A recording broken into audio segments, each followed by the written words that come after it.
हमारे साथ बातचीत के लिए इस वक्त समाजवादी पार्टी के राष्ट्रीय प्रवक्ता मनोज सिंह काका जी हैं, उनसे बातचीत करेंगे।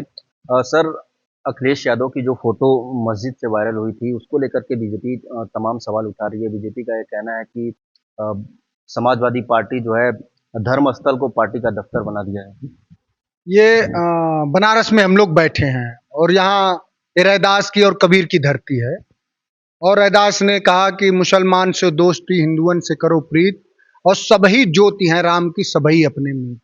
तो जो राष्ट्रीय अध्यक्ष जी ने करा, वो आप उनको मंदिर जाते हुए भी देखे हैं, आप उनको चर्च जाते हुए भी देखे हैं, आप उनको हर जगह जाते हुए देखे हैं। तो वहां वो बैठे हुए थे तो कौन सा, और उसको हम लोगों ने स्वीकारा कि हम लोग समाजवादी विचारधारा के लोग हैं और हमारा संविधान की प्रस्तावना ही यही सिखाती है कि सभी धर्मों के प्रति समता का भाव रखिए।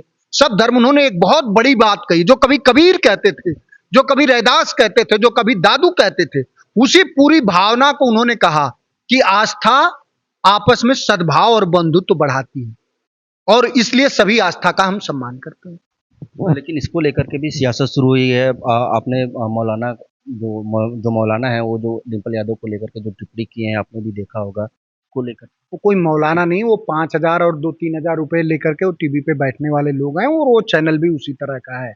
तो ऐसे लोगों का उस पर जो सबसे सारगर्भित बयान आया है, वो फिरंगी महली साहब का आया है, जो मुस्लिम धर्म के बहुत प्रतिष्ठित और ख्याति लब्ध व्यक्ति हैं। उन्होंने कहा है कि हमारे मस्जिदों में सभी धर्म के लोगों का स्वागत होता है और हमारे मंदिरों में भी होता है, जो हम लोग जानते हैं। तो कोई भी धर्म, जो राष्ट्रीय अध्यक्ष जी ने बात कहा कि कोई भी धर्म, चूंकि धर्म क्या है, जीवन जीने की एक मौलिक व्यवस्था है, तो उन्होंने कितनी बड़ी बात कही कि जो आस्था हमको सद्भाव सिखाए, बंधुत्व सिखाए, आपस में प्रेम करना सिखाए, वही आस्था है। जो नफरत सिखाए वो आस्था नहीं है।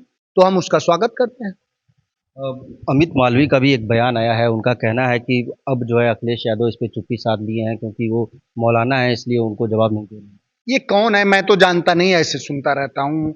अब उससे पूछना चाहिए, वो बहुत सवाल और बहुत उसको जानकारी है। तो हम लोग जिस शहर में बैठे हैं, यहीं दरिंदों ने एक बेटी को नोचा बीएचयू में, अभी तक उसको न्याय नहीं मिला। उस पर उसका ट्वीट कब आएगा? उसे मैं पूछना चाहूंगा कि 70,000 करोड़ रुपए का कोई बिहार में हिसाब ही नहीं है। तुम्हारी सरकार है, बीजेपी की, जदयू की, उस पर तुम्हारा सवाल कब आएगा? उत्तर प्रदेश में कुंभ में लाशें गिर गई, लोगों के चप्पलें ट्रैक्टरों में लाद के जाते रहे और मुख्यमंत्री फूल छिड़कवाते रहे, तुम्हारा ट्वीट आएगा कि हाँ, तुम्हारा कांप जाएगा? तो ऐसे लोगों को, जो पैसे लेके ट्वीट लिखते हो, जिनकी विचारधारा कहीं गुलाम हो, ऐसे लोगों पर क्या जवाब दिया जाए? अब अनिरुद्धाचार का बयान आपने सुना होगा। महिला आयोग भी अब जो है कार्रवाई की तैयारी में दिख रही है। आपको लगता है कथावाचक को इस तरीके से बयान देना चाहिए महिलाओं को लेकर? हमारे कबीर ने ही कहा कि ऐसी बाणी बोलिए मन का आपा खोए, और औरन को शीतल करें आपो शीतल हो। तो जो भाषा, जो व्यवहार, जो अनिरुद्धाचार से अभी पिछले ही कुछ दिनों राष्ट्रीय अध्यक्ष जी ने एक सवाल किया, उस सवाल का जवाब नहीं देते। तो ये सब असल में ये ऐसे लोग हैं, जैसे एक संत है मध्य प्रदेश वाला, वो कह रहा था कि जो लोग मरे हैं वो उसमें हैं, क्या कहें, मोक्ष में गए हैं। तो ऐसे लोगों के लिए ये बात है कि एक जिसकी जीभ गिरवी है कहीं परोक्ष में, कह रहा था मरने वाले गए हैं सीधे मोक्ष में।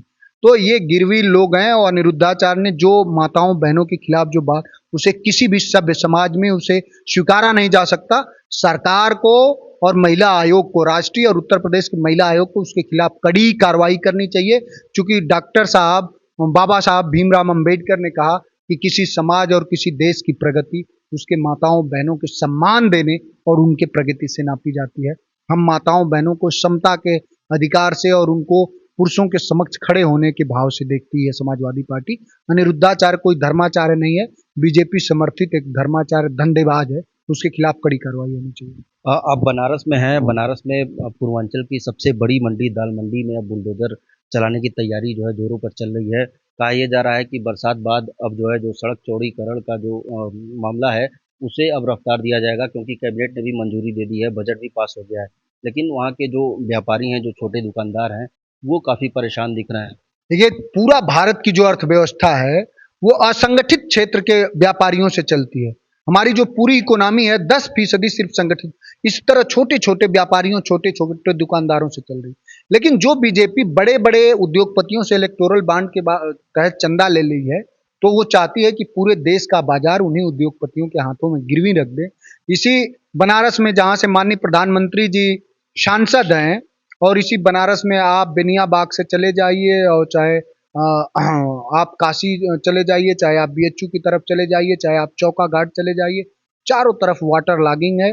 तो और यहाँ के किसानों को और व्यापारियों को बर्बाद करने की साजिश चल रही। यहाँ के किसानों की जमीन स्टेडियम के नाम पे कौड़ी के भाव ले ली गई और यहाँ के अब छोटे व्यापारियों पर बुलडोजर चला के खत्म किया जा रहा है।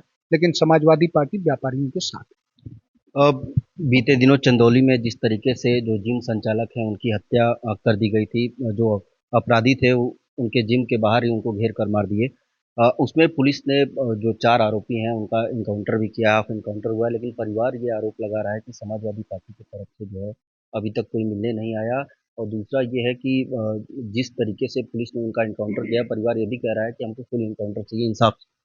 देखिए, उस परिवार से मैं आज ही जब आपसे संवाद कर रहा हूं, मैं मिल के आ रहा हूं और जो घटना घटी है भयावह दुखद है। और जो लोग उस हत्या में शामिल हैं उनका पूरा गिरोह है और वो जो लोग शामिल हैं उनको भी कहीं ना कहीं भारतीय जनता पार्टी का सह है। तो ऐसे लोगों के खिलाफ अभी आज भी उनके व्यापार धंधे चल रहे हैं, उनके खिलाफ कड़ी से कड़ी कार्रवाई होनी चाहिए। समाजवादी पार्टी पीड़ित परिवार के साथ है। माननीय राष्ट्रीय अध्यक्ष जी ने भी घटना का संज्ञान लिया है। अब बिटिया का बयान भी आपने सुना होगा, पुलिस को उन्होंने कॉल किया था, अगर पुलिस समय पे आ जाती तो उनका कहना था कि मेरे पापा ने। जो बेटी जो बात कह रही थी, आपके चैनल नहीं चलाया, आपको मैं बहुत साधुवाद और धन्यवाद दे रही पूरी चंदौली की जनता। आप कम से कम हर मुद्दों पे भारत समाचार और लोगों के सरोकारों के साथ खड़ा रहता है।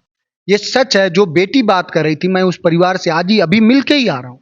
जो बेटी बात कर रही थी वही माँ कह रहा था, वही उनके भाई कह रहे थे कि बेटी ने जब फोन किया और जब उसकी हत्या हो गई, जब वो सब उनको ले करके रामनगर पहुंच गए, डिहवा से रामनगर, आधे घंटे 40 मिनट बाद तब पुलिस ने संज्ञान लिया।